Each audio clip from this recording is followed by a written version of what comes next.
My name is Michael DeAndrea. I'm an associate professor in the Department of Counseling right next door in Lachlan Hall. And like you, in your training as journalists, understand the importance of using words very intentionally that really exactly communicate your feelings and thoughts about different phenomena going on. So I'm an author of numerous articles and publications. I'm going to use words today to be as exact as I can in this introduction. First, let me say that we're delighted to have 3 gems, and I want to say gems, in our national, state, and local treasury. So if you can image that, I want to be real specific, the 3 gems here.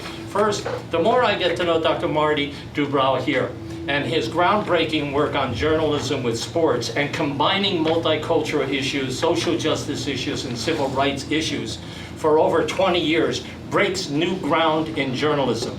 We really need your help in increasing and building further on the work that Dr. Dubrow has and continues to do. He is a gem in our local and national treasury. To my left is a special gem, a diamond in our treasury. Her name is Allison Cumming McCann. She has been here 20 years. And if you ever hear her name mentioned, you're always going to hear accolades. She's the director of the Department of Counseling. She's a leader in the multicultural movement. Special attention on that population that needs all of our attention, and that's women's rights in our society. She's just an outstanding leader, and again, a diamond in our treasury. The emerald in our treasury is Dr. William Parham. Dr. Parham has a long list. It would take me much more time than I want to now to introduce him.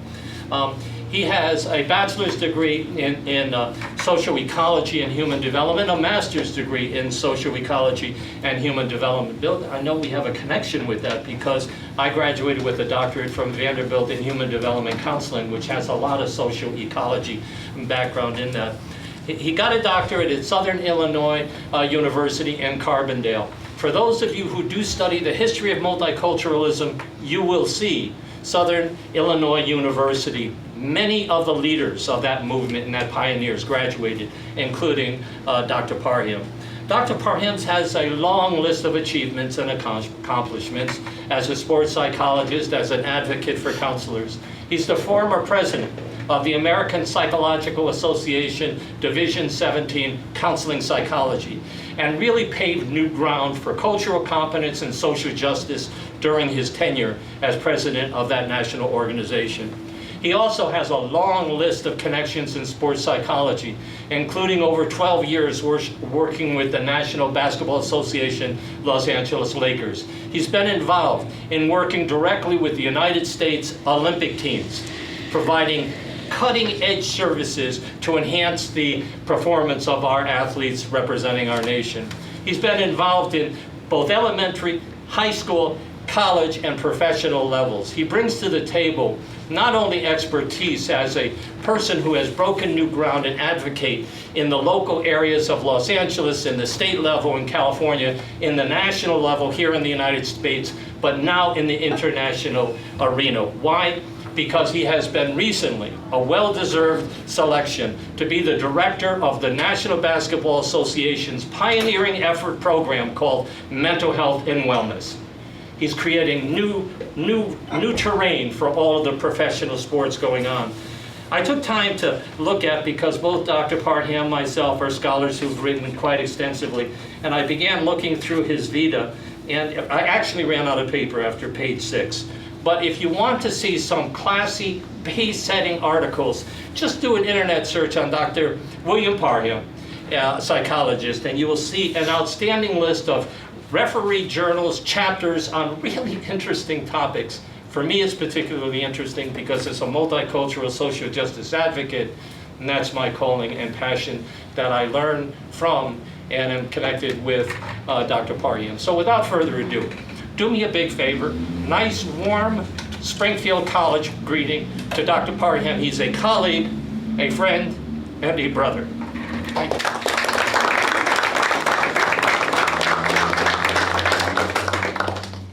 I want to also say there's a fourth diamond in the room, which is Dr. DeAndrea. The passion that you see is legit, it's authentic. I've known him for years. as passionate as he is today about what he talks about, he has been that way and authentically so for many, many years. So he is here on this campus now, and you have an opportunity to experience him in class or in any open forum. I certainly would invite you to take advantage of that. We're going to have an informal format. We have a series of questions that are related to timely social justice, social injustices, how sport impacts healthy human development, looking at various issues related to multicultural competence and to social injustice, and these are pervasive and they're well known in journalism and in the news. I'm going to ask each of you to help us today. If you could share either a piece of paper, when you have a question, if you could write your questions down and pass them to this gentleman here and that gentleman over here, we can then present them to Dr. Parham so we can engage in that way, because we have a number of questions we'll go over first. Please help us with that by sending your questions forward. So let's start off with our first question. Are you first? I think so. Okay. You want to go? No, I don't. You're good to go. The American culture, Dr. Parham, as you know, is a complex and multi-dimensional phenomena. This includes the evolution of sport culture in our society. From your broad-based experiences, would you comment on your own learning about the nature of sport culture in the United States? Yeah, thank you. That is a broad question, and we could, again, have a whole class just on that one question alone, because sport has been part of humankind since days of Roman Empire. But speaking more currently, contemporarily, sport has evolved, has been a part of the American landscape forever. It certainly provides ample opportunities to learn many things. And I put those areas to focus on into two basic groups. When you learn about, when you're sport, learn about yourself, the talent, the genius that you innately have. You certainly learn about teamwork. You certainly learn about discipline, the value of working together, that you, as genius as you are as an individual, cannot do it by yourself. You learn how to share. You learn all sorts of human connection type of experiences. To say nothing about participation in sports beginning in youth through college and pros, they really are stepping stones to what you're going to do when the fans stop cheering, that when your career's all over, what can you do to translate all of those lessons to take you into your career, whatever that is. The second category of lessons are not so pretty. When you understand the history of sport here in America, it is replete with racism, with sexism, with phobia, xenophobia, ageism, injustices against the disabled community. We don't like to talk about all of that. In fact, what's marketed is that sports is a neutral playing field. It really sort of calms everybody down, and they can sort of forget where they came from, distance themselves from all of that reality, and come together as one and participate in whatever activity or activities that you engage in, chief of which is, for example, the Olympics. I always invite my students to really take a broader view of that. Not that this basket of lessons is any less than sort of the other basket, but I think you need to understand both baskets in order to get a broad perspective of what we're really talking about. So sports is really a portal or a lens through which you discover yourself, situated within the context of the socio-political world. So this question kind of follows up on what Dr. DeAndrea just asked, and I think in this room, just on a show of hands, how many of you consider yourself to be athletes? So huge percentage of students on our campus participate in sports, and that means they've probably had access to all the things that you kind of alluded to that benefited them. So could you maybe speak a little bit to ways in which sports culture helps foster psychological, emotional, behavioral, and spiritual development?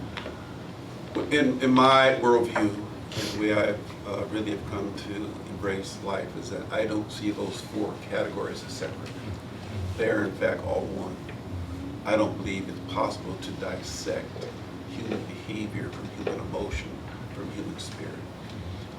We are taught that they are separate. Here in the America Eurocentric culture, primacy is put on thought and behavior, and it's important to learn those distinctions. But in the real world, in reality, we are human, who are spiritual beings, who are thinking beings, who are behavioral beings, who are emotional beings. And there's an integration and an infusion of those parts of our identity that can't be extricated, can't be pulled apart. I don't care what you attempt to do. It's just not going to happen.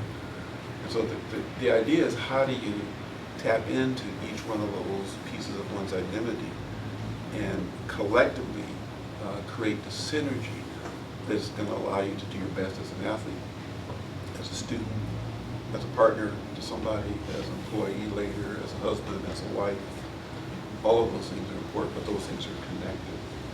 As I see them, they're not dissected. And so sports or any activity really allows you an opportunity to develop each one of those aspects. Thank you. I guess the third question is mine, and I'm just going to sort of expand on it just a little bit, since it seems to be the sort of mirror image of Allison's question, which was essentially about what are the real positive impacts of sport culture on various parts of our development. And this question is about what are the negative parts about sports culture? How does it negatively impact healthy human development and wellness? We put forth a lot here at Springfield College in particular, that the benefits, obvious benefits of exercise and teamwork, and many of those wonderful values that we all know are part of sports. But what about the sports culture can be really corrosive to human development? Corrosive, I think, is an interesting word, as I believe toxic would be its twin descriptor, because I think both can be true. The way sports is played out in many contexts, both domestic and international, is that it's important for you to forget about your problems, forget about your woes, and really lose yourself in the sport in which you are engaged and devote yourself to. And in fact, when you talk to many CEOs, we no longer call them owners of teams, but CEOs. When you talk to coaches, they do not want players, for the most part, men or women, their athletes, to talk about their issues, because they really do feel that they're going to open up Pandora's box of problem and compromise and neutralize, or certainly compromise, the athlete's talent. Now, they say all of that and promote all of that, and people believe all of that, knowing that there's not a shred of evidence on planet Earth to support any of it, but it's believable. And in fact, one of the notions that we are advancing in the Players Association and the program we put together is to really take a look at and encourage you to look at an observation. I happen to know that there are a number of ballers who really are carrying around a lot of baggage. And in fact, all of you, probably except you are here, this is an outstanding class, so maybe all of you don't have baggage, but maybe your friends do. But everybody else has baggage.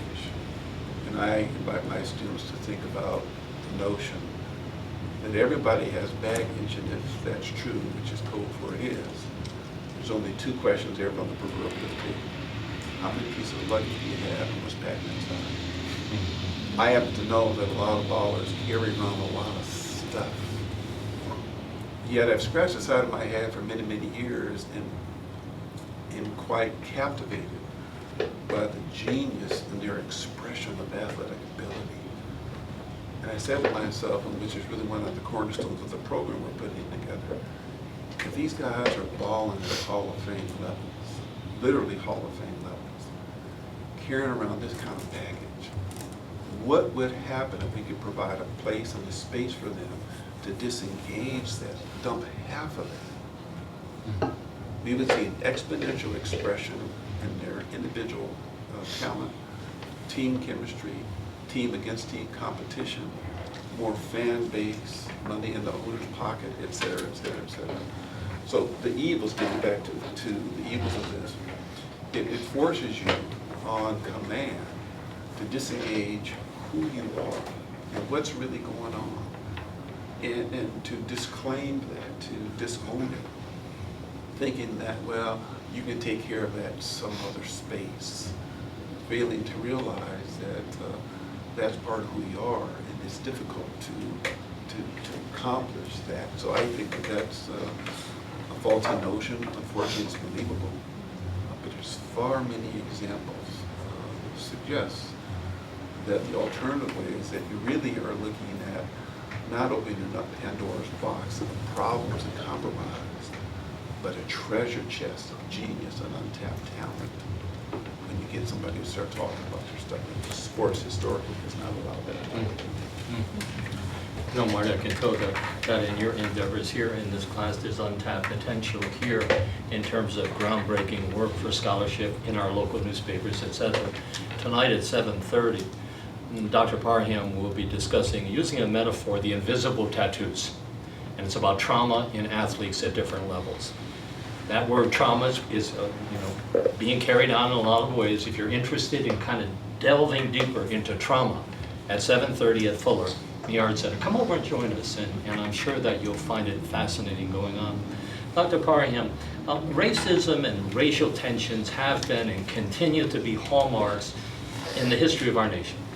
From your experiences, how do you think sport culture helps to ameliorate, to reduce the perpetuation of racism and racial tensions in the United States?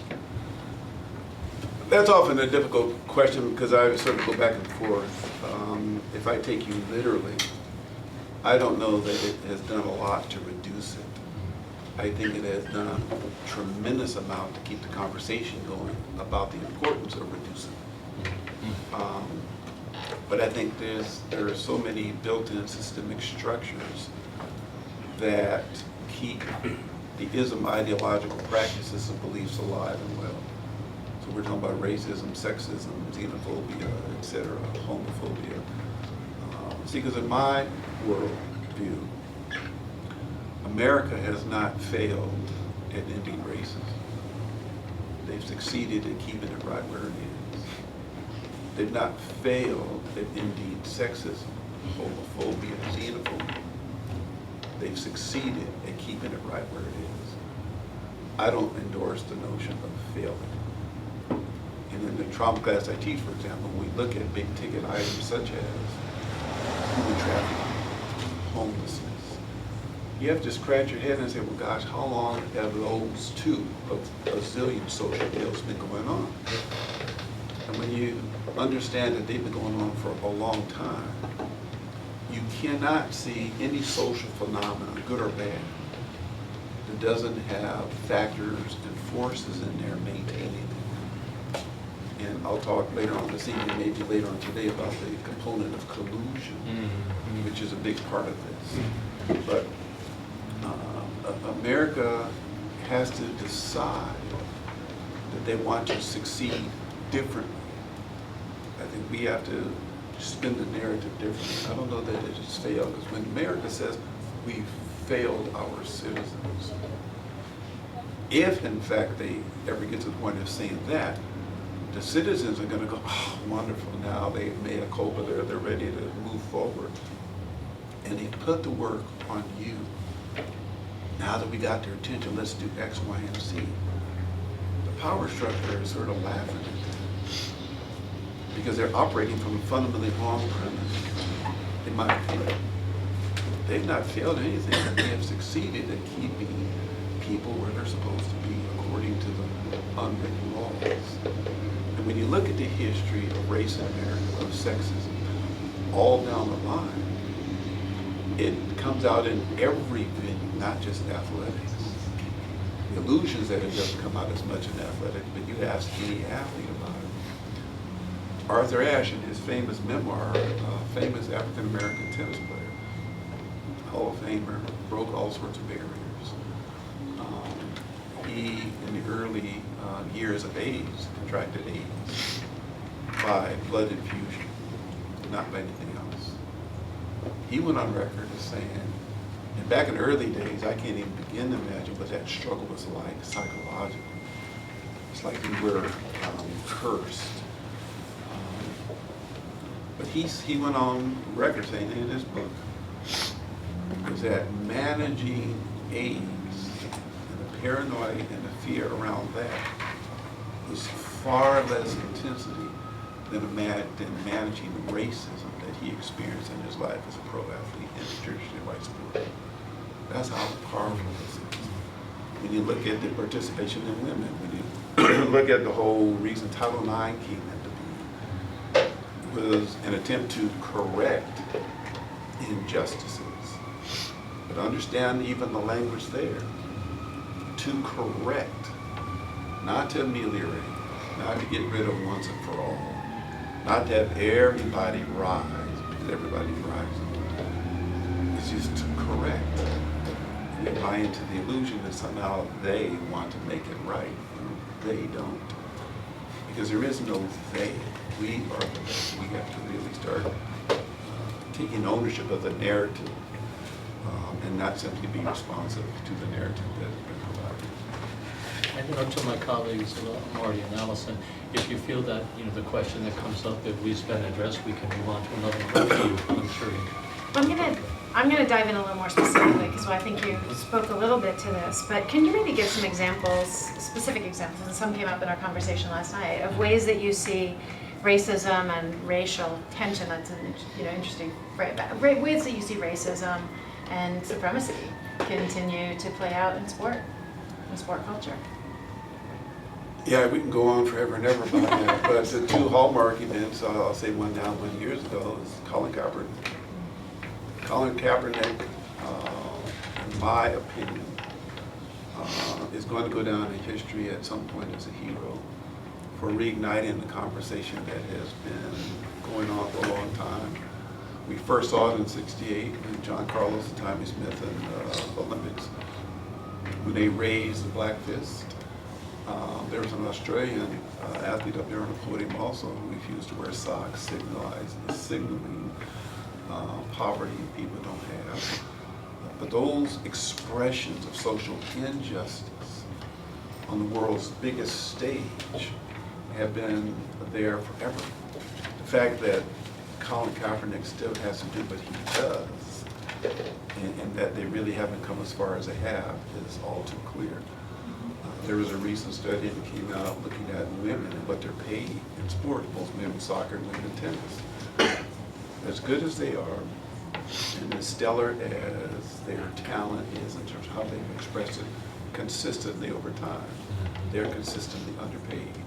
You see that in tennis, you see that in basketball, women's basketball, you see that in soccer.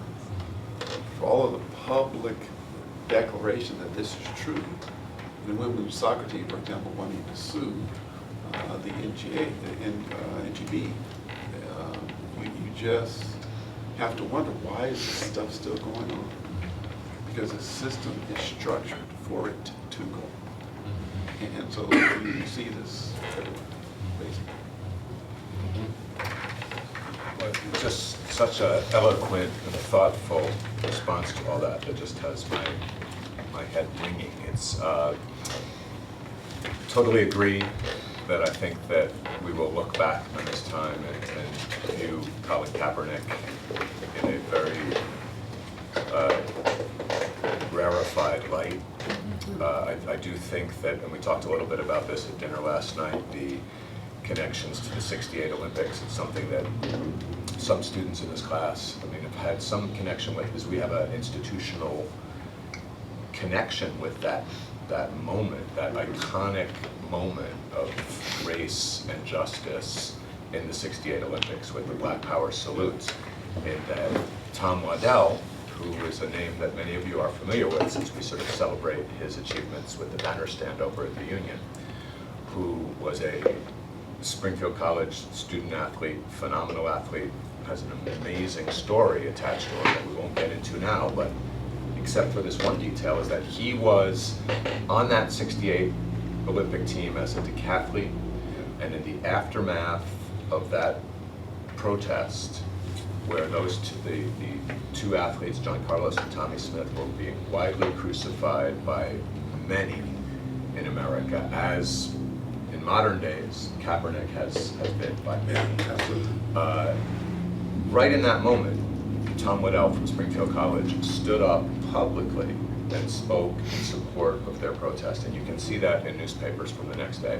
So my question, and I guess to sort of just sort of springboard off of the one to which I was assigned a little bit here, which is kind of about this, about sort of the white role in trying to be kind of anti-racists. We've had a lot of interesting discussion on this campus recently. Some people in this room, I think, attended an event.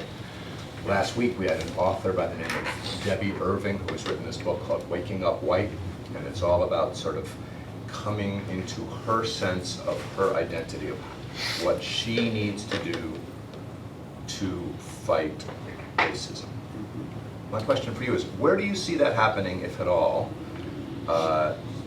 in sports, in the NBA? I know there was that Kyle Korver piece that was in the Players Tribune, is that where it was? Where do you see that happening? Where are good white advocates for anti-racism?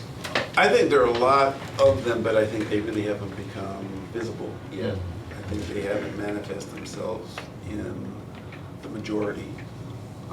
Because when you sort of come out with whatever political or other statement, you really run some very justifiable risks in terms of ranking, salary, trade. I mean, it's all sorts of possible consequences when you speak truth. So I think there are some allies who are very present, at this point probably more visible than invisible. I think having white allies, having allies who really understand the power of privilege that they were born into, they don't ask for. They reap benefits of it, though they may not be conscious of. But really take a moment to be silent and reflect that privilege exists. And when you understand privilege, you understand that privilege can't exist, cannot exist, unless there are those who don't have it. And so understanding that bridge, I think all sport needs to do more to become visible, but then that really forces them to reconcile what we know to be the Faustian bargain. Do I essentially sell my soul, continue to earn a living and to take care of my family and to do what I can to take advantage of this short window of opportunity? Or do I stand up and be counted now? That's a dilemma that a lot of people face. Colin Kaepernick said, I'm going to take it now at great cost. But John Carlson, Tommy Smith, big cost. Arthur Ashe, big cost. When you read some of the scholarship of Kareem Abdul-Jabbar, some people think he was just a jock. He's written like 12 books. Really in the history of race, when you look at Arthur Ashe, speaking of Arthur Ashe, he has a 3-book series called The Hard Road to Glory. If I were teaching a class like this, that would be required. Because he talks about the presence of African Americans in non-traditional sports, including things like rodeo, ice hockey, where you really begin to see the same social injustices played out in all forms. In fact, the emergence of, for example, the Negro League was because they weren't allowed to come in. But when you read Hank Aaron, you understand that he was getting death threats because he was getting ready to break the record, Babe Ruth. There are people who are really entrenched in the primacy of race and will do all they can to keep people in their place. And that, unfortunately, has been going on. It actually is a cornerstone of how America was built. It continues to be that way. And there are folks who talk about it, but I think there are folks who don't go as far based on some real consequences. So you can't really fault them, but you know, as I'm always inviting my students to say, if you don't stand for something, you will fall for anything. So the question is, when am I going to stand and say what I got to say? There are consequences for that, but are you willing to go? I think we can see in recent history the white folks who have stood up somewhat semi-vocally, right, don't get the same consequences as the athletes of color. And that's always been true. Yeah, right. You know, you said in your opening remark, but by the way, that saying, as I mentioned to you last night, if you don't stand up for anything, you'll fall for everything. I think that's something that I'm going to take away from our time together Don't stand for something. If you don't stand for something, you'll fall for anything. Yeah, that's really good. Now, if we could delve a little bit more into this white privilege. Early on, you talked about how sport benefits people in terms of not only entering professional sports or college sports, but in elementary school, in high school, learning to be a good father, learning to be a good citizen, learning to be a good husband, and things like that. Let's kind of focus a little bit more on this white privilege. What steps do you think could be taken, whether it's in the sport culture, in the general culture, from your perspective? And you certainly have been around the block twice, seeing how racism affects people. Could you elaborate a bit more on how white privilege steps we can take as white individuals to deal with this here at Springfield College? Well, I think the first is self-reflection. I mean, I invite my students to memorize one of 12 mantras, as some of my colleagues have heard me say. I invite my students in the classes I teach to memorize 12 mantras. I further invite them to understand that the goal of memorizing is not to remember, is not to recall, is not to regurgitate. The goal of memorizing is to forget. Forget being defined as being so deeply ingrained in your spirit you don't even think about it. So one of the 12 mantras I have to memorize is that a person will never see their reflection in running water. It is only when the water is still will the reflected image begin to emerge. So it's an opportunity to really be still and listen to oneself and look at all of the stimuli that are around you. Because the best place to hide is in plain sight. So you don't have to go looking for how privilege is played out, but you have to be still to absorb it. And a corollary of that is listening. What we also teach our students in the counseling profession is how to listen, and all of the students at some point will tell you what it means. All of you as journalists are probably taught how to listen and what to listen for. I invite my students that if you spell the word listen, L-I-S-T-E-N, the way to do what that word says maximally is hidden in those 6 letters. If you spell the word out and you scramble those letters around, you come up with the word silent. So the best way to listen is to be silent. And as a white ally, to understand your distress, your discomfort, your lack of discomfort in getting on a bus or driving a car or being able to pay for food at the grocery store. Understanding the lack of discomfort is just as important as understanding discomfort. From there, building relationships with your white allies, building relationships with other communities that are oppressed in ways that you've done, Michael, through your scholarship, through your public presentations, through your use of email and internet, putting the word out there to stimulate conversation. I'm not believing that these ism ideological beliefs and practices will ever be eradicated. In fact, they're so embedded, it's going to be hard to totally get rid of it. But I'm not convinced, maybe this is what I've come to in my own evolution, I'm not sure that they are needing to go.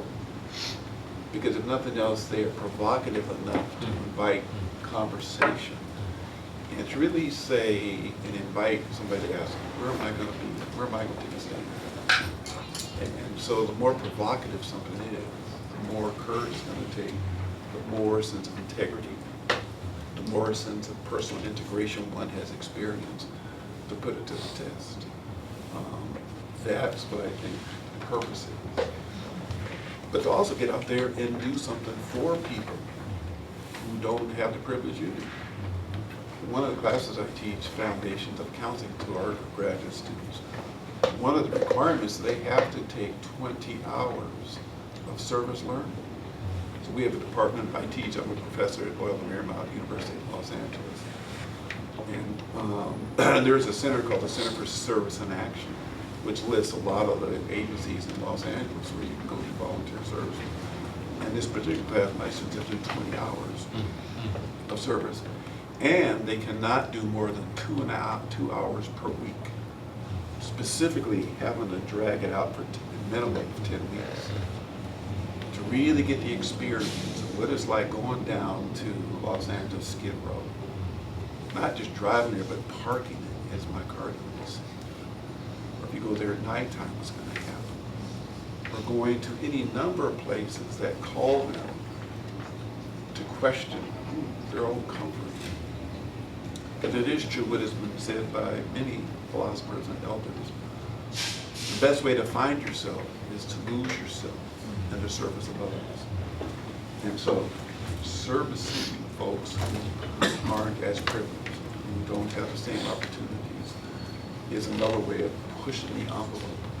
Because ultimately, while you believe, and rightly so, that you are really helping others, there's what we know is a psychological boomerang effect. They are really helping you because they've allowed you to tap into a space in your spirit that exists, but you are often afraid to tap into. So we're a very service learning oriented institution. I think students here do a fair amount. And one of my concerns sometimes is, so I think it's a wonderful opportunity when students are open to it, right? But I also think one of the challenges is we're going into communities surrounding this institution that don't always look like the experiences that students have had growing up. And so there is the chance for stereotypes to be reinforced, for images about, and those kinds of things. And so I guess my question would be, what are your thoughts about that, and how do you counter that? Again, I think you have to put somebody in there, and whatever measure of discomfort they're having, that's good. We go to great lengths to say don't endanger yourself deliberately, but don't shy away from discomfort. And so again, I space it out where they can't do 20 hours in a weekend, but they have 10 hours on Saturday, 10 hours on Sunday to write a paper. So spacing it out, having lots of time to talk about the discomfort. When we come back to talk about that class, we talk about, well, what came up for you from a feeling level. That's where I think a lot of that growth happens. So really pushing them to really continue to do those things. And if somebody's really so resistant they won't do it, I can almost guarantee you it has nothing to do with the class assignment. They don't want to dishonor their family legacy of helping others. But there's all sorts of other stuff going on, which again is a portal into a different conversation. So I'm really struck just hearing this discussion play out about the connections, in essence, between our two fields, counseling and psychology on the one end, and journalism on the other end. I've sometimes said to classes of mine that I think that psychology is a great preparation for journalism. In fact, that's what my academic preparation was in. I was a psych major, did a master's in counseling psychology. It seems odd for a journalist, and yet to me it has always felt like a sort of hand-in-glove fit, because I think that journalism really at a high level, real journalism, the good stuff of storytelling, is so much about creating the foundations for good relationships, joining people, putting people at ease, letting them know that rely on them that you're going to do your best to share their life journey, to share what's been hard about their story. That's it. Journalism and sports sometimes have a clash, and I'm curious from your perspective, what you see in terms of NBA players. What is the state of play with journalism and the NBA? How does that affect the psychology of players? Where do you see those worlds coming together? Whoa, that's a good question. And I'll say this with some delicacy. I think at one level, journalists are well-intentioned, really wanting to get the story of the person. I also believe that journalism can provide an athlete with an opportunity or a portal to tell their truth or a truth or a position that I think could be sustaining. I think it's not always easy to get those two in alignment. There are journalists who have multiple bosses, if you will, and not person bosses, but reasons they exist. Journalists want to sell papers and sell stories. Sex sells, drugs sells, crime sells. The average Joe citizen doesn't sell. So the question is, how do you accept those realities as a journalist by tapping into the story without sort of adding a question, phrasing a question in a way that's going to erupt something that's not really what the story's all about. Case in point is somebody in a basketball game goes and scores 25 points, 5 assists, 10 boards. Yet the last 2 shots they missed and they lost the game.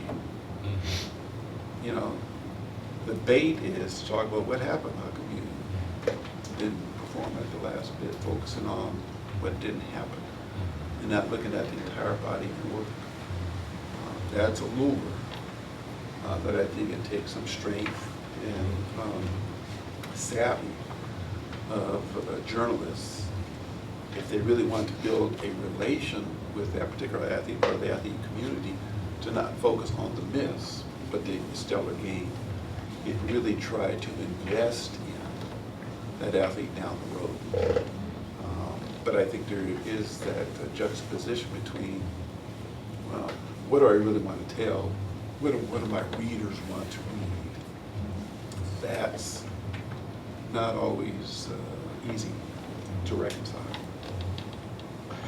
We're unpacking a lot of information here on different issues. And there's 2 questions I think most of us as educators would agree are real key to us. At a time like this, in pausing and asking the class, what do you need to know? Based upon the conversation we had so far, what do you need to know that's just curious, that you're interested? And then the big question for education is, based upon anything that was said here today, what are you going to do with that information? Because thought without action is really a bankrupt way of approaching education. So really curious here, what do you need to know at this time as we pause? And then what are you going to do with the information that was presented? So let's open it up to you. Questions that people have? Burning questions to you. Anything that's been spoken. Angelica? How did you take the comment by the journalist that told LeBron to shut up and dribble?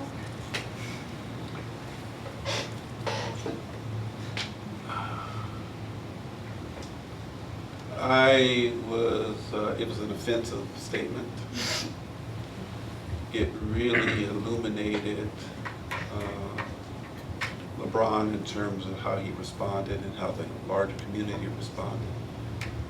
I think it ripped off the cover of the perpetrator of that statement in terms of where they stood really on tough issues. There's an attempt to feed sort of a dumb jock image, which I think is rooted in all sorts of ism ideological practices. I thought it was a cheap shot, but I think there are athletes like LeBron who has character, integrity, understands what's really going on, and does not take those experiences as a red herring to go off in directions that in the long run would support the very statement that was made. So kudos to LeBron and the community for responding in the way that they did. And it's, again, in our line of work, it's those kind of statements that remind us why we do what we do. There are always going to be opportunities. There's never not going to be an opportunity. I think he did well. Any other questions? If I may ask you a question. Okay, go ahead. So you were talking about baggage earlier, and how you said, imagine if there was a space where players could kind of unload all of their baggage, and how it would kind of allow them to perform better and make the league as a whole better. But players often talk about how that the baggage that they have that comes with their life boosts their play or improves their play. So is that a real thing, or is what they're saying real, or are you saying that that's not a real thing, or is there certain No, types no, of baggage that's different? No, I'm saying it is a real thing, but it also, I'm inviting you to consider it's not an either-or thing. That is, we do know that people in general, speaking about athletes particularly, when they have early traumatic experiences, most of which, by the way, happen before the age of 10. But all trauma survivors make what we know to be childhood pacts to themselves, that I will never put myself in this position. And anybody in my circle of love, relationships, kids, family, etc., I will never put them in those circumstances. And so they really translate and turn that stumbling block of trauma into a stepping stone of healing. Build their craft, honor their craft, and use it as the chip, which is clearly useful. But because they are using the chip in a way that's allowing them to be distinguished, please don't ever believe that that invisible tattoo isn't still there and still potent, because it absolutely is. And I'll encourage you to Google a colleague of mine working with me in this program by the name of Keon Dewey, and go to the Players Tribune and read his story called Chasing the Ghost. Go to the internet and look up Red Table Talk with Jada Pinkett Smith, where he talks about his journey. That's exactly what I'm talking about. That is both. And I encourage you to really think about that. Just like some of you may right now have tattoos, but because you are clothed, nobody sees them. And any of you have tattoos? And is it tickled? You have some good art right there. Did that tickle when you got that on there? A little bit. It tickled? I mean, it hurt. Yeah. And some parts, it kind of made me laugh a little bit, not gonna lie. Yeah, probably. That's the right answer. But, and how long did yours take? I did it in 2 sessions, so 4 each. But how long was a session? 4 hours. 4 hours each. Can you tell what happens when you get tattooed, the process? I mean, you have to shave my arm because my arm hair, and then once in a while they'll keep wiping it, keep kind of trying to clean it. Why do they have to wipe it? So it doesn't get infected. Just Why because would it get there's infected? Go through the drill and then bzzz. the ink. Yeah, they're penetrating your skin with ink. Bzzz, bzzz, and they wipe it. Bzzz, bzzz. And in certain parts of the body, it's like, whoa. That's what happens with trauma. The feeling somebody has with trauma is just like the tattoo artist draws ink from a well to inject into his skin. Each emotion that comes up in response to trauma is akin to the ink from life's well that gets etched into one's psyche. And you can't go right now and wash his arm and erase that tattoo. It's there forever. If he goes on a job interview, he may put on a long sleeve shirt because people may respond with it. I think it looks cool. But I'm not paying it. But we have a lot of people carry this around, and there are studies that really are irrefutable. A classic study that I would encourage all of you to really take and understand as journalists, actually. There was a classic study done in 1996 to 1998. It's called the ACE study. ACE stands for Adverse Childhood Experience. Big study, almost 18,000 patients by the Center for Disease Control in Kaiser Permanente, which is a big medical group. Almost 18,000 patients. They have an ACE pyramid that I encourage you to study. But for each of you in this room, if you were to go into your phone cover your eyes and randomly pick out 100 people in your phone book, on your phone directory. The data are pretty clear. 64% of you women, 64% of your phone book would have had at least 1 to 4 adverse childhood experiences. And for men, it's 62.4. Code 4, 2/3 of everybody you know in your circle of influence have had from 1 to 4 adverse childhood experiences. You'll never know that, but you do. In fact, in the trauma class I teach, one of my assignments is, very first day of class, you have to interview 2 trauma survivors. And that's all I'll say, and I'll go on to the next assignment. And somebody, wait, Dr. Lee, what are you talking about? I said, you have to interview 2 trauma survivors. Well, they're going, well, how do I know who's in trauma? I said, well, it's part of the assignment.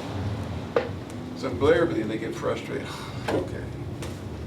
But invariably, what they do when they have to turn in their 10-page paper is that their biggest challenge of not deciding who in their circle has been traumatized or has a traumatic experience, but which one do I pick to write my paper on? It really discovers a lot more people than they think.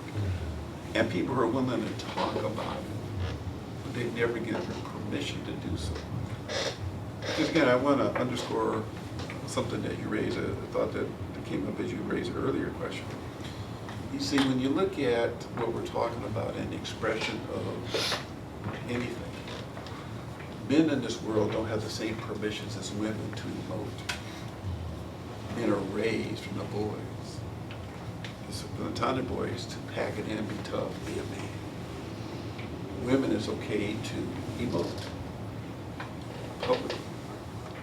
Well, I've been in private practice for a long time, no longer, but for a long time I was. If I saw a female patient who came in with depression, and she had all of the markers of it, including her report, including corroborating reports from others, I invariably said, okay, Ms. Smith, it's clear that depression is part of what you're reporting. But in my honoring you coming to me, I need to ask you some more questions, and I would ask about rage and anger. And likewise, when a guy was referred to me by the court for things like anger management, I would do the same assessment, impulse control, make all the assessments, his report, others' report. Then I say, well, John, it's clear that anger is part of your profile. But I would also make sure I went back and asked more deliberately and intentionally about sadness and depression. Because in my practice, almost 80% of the women who come up with depression, maybe even a past history of seeking treatment with medication, have been raised from the angry. You see, for a woman to walk around cursing like a sailor, putting her fist to the wall, calling you all kind of MFs, the first thing out of everybody's mouth, including women, is that bee's crazy.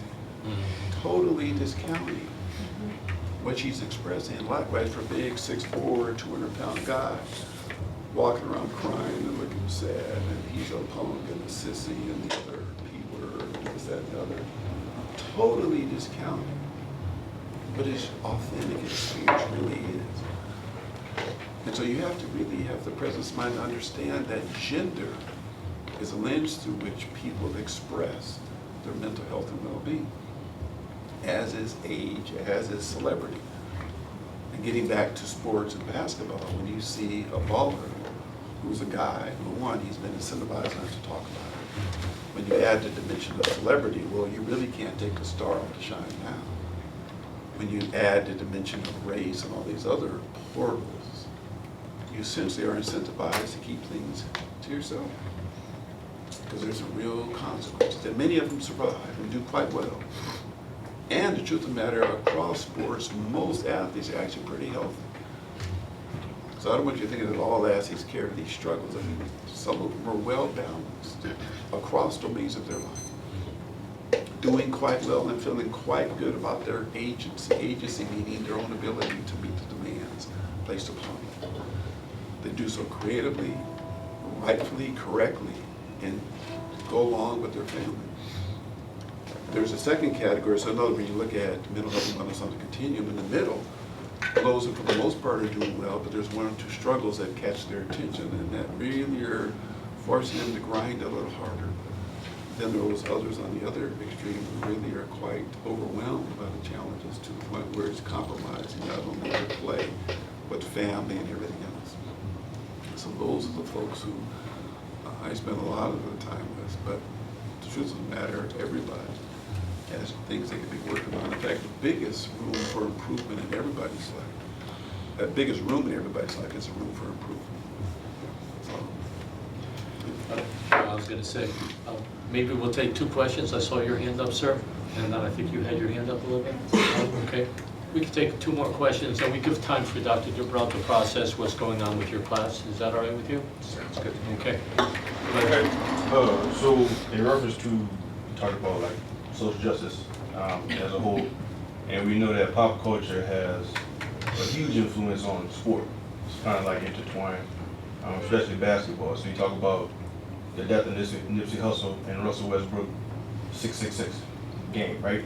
And then plenty of other things. So what role do you feel pop culture has in the improvement of social issues and the work of social justice with respect to journalism? Because I'm pretty sure in journalism, journalists, there are plenty of journalists in Hollywood and New York all over the place covering different stories of pop culture.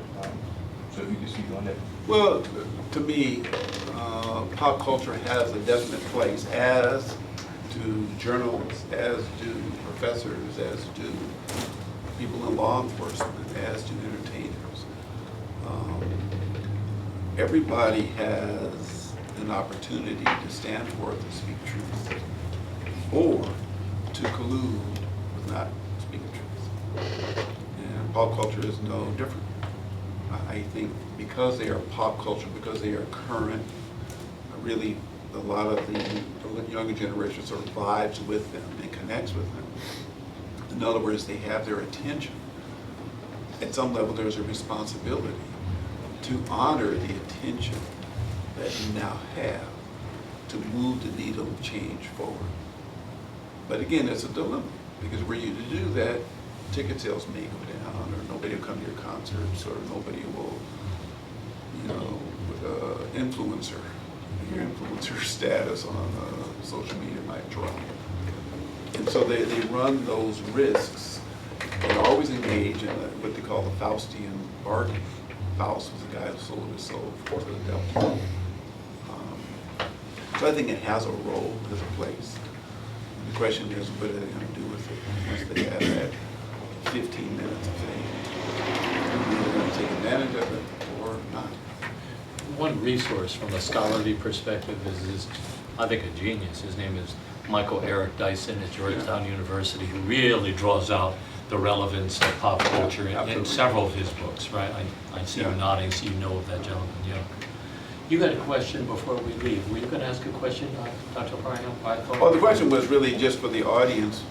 Instead of asking questions, what were you hearing us talk about? What feelings, issues, thoughts were coming up as you were reflecting on what you were hearing? So I was really wanting to get a sort of a vibe of the room. Anybody care to share what was coming up for them? Yeah. And maybe we can just do that, just sort of rapid fire. I don't feel you have to come up with some paragraphs worth of an answer, but just like to hear from a few people, like what stood out to you from this presentation that was engaged you, that you found interesting. Yeah, I mean, I know personally for me, like that tattoo analogy, really getting into, I had never thought about it that way. I have tattoos, but I thought that was just a very interesting way to think about it. Thank you. Good. Other folks, just what stood out to you? Yes. Yeah, go ahead. Go ahead. Your statement about stand up for something or evolve for anything, that was pretty, I mean, I think I've I think I've heard something similar to that tune somewhere before, but that definitely resonated.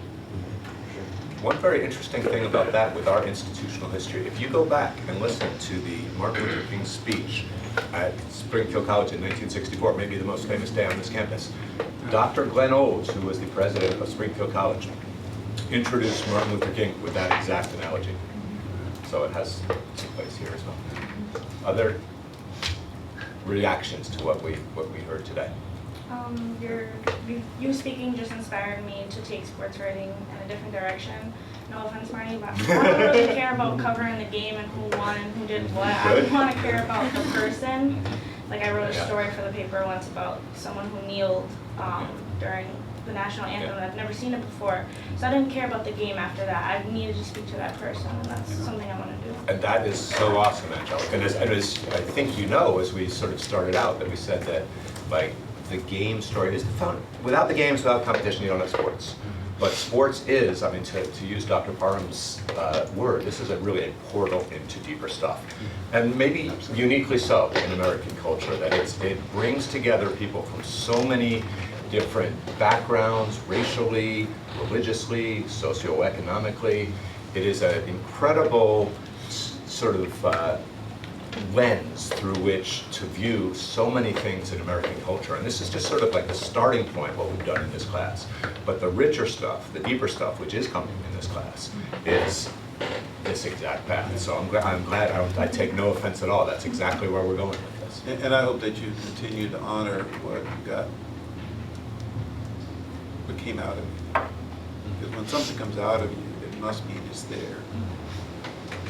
And so you said I got inspired. It's almost like you gave yourself permission now to add to your repertoire of skills, more depth approach to what you're looking at. So you're looking at the person before the performer, which I think is absolutely.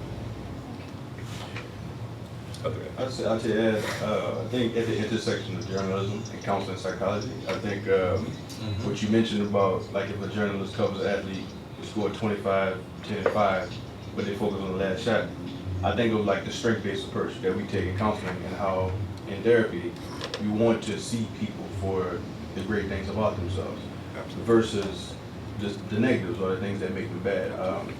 I do think in the league, especially like basketball, we do see like a lot of journalists go at, well, on this play you did this, and this play you did that, but not acknowledge that the positive. So I think that resonates with the strength-based approach that we use in counseling. Absolutely. Also keep in mind, as you are interviewing athletes are interviewing you. Mm-hmm. They got your number and they know exactly where you're coming from and how not to respond next time. You know, I don't know you, sir, but I get the sense you'd make a great counselor. So come on over, we're on the 3rd floor. We can want to recruit you to our program. So seriously, Mikey, how do you think about this? Yeah, he's in the second program. Oh, all right, man, all right.